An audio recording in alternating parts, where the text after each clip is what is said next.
I think the thing that's amazing about science and about biology for me is that there's always more to be discovered. And every time we feel like we've figured something out, it seems to open up several more questions.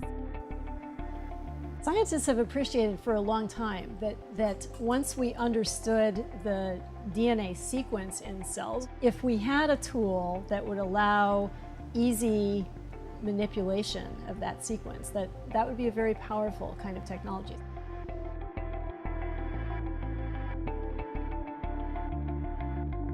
CRISPR is a technology for changing the sequence of DNA in cells in a precise fashion to correct mutations that might otherwise cause disease.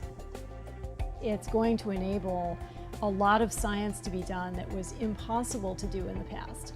So the way the CRISPR technology works is by the action of a protein called Cas9 that functions like a molecular scalpel for DNA. The CRISPR-Cas9 system has an amazing ability to recognize a particular DNA sequence in a cell that may be malfunctioning and then disable it by cutting the DNA. We call this gene editing, and we can use it to disable or repair a mutated part of the gene which may be causing disease. For Cas9 to find the malfunctioning DNA, we attach it to an RNA sequence that matches the DNA sequence we want to edit. Then we put this RNA-Cas9 combination into the cell. It finds the mutant DNA and uses a chemical reaction to cut the DNA strand right at the spot where it's malfunctioning. After that, we can sometimes insert the correct version of the gene for the cell to work properly again.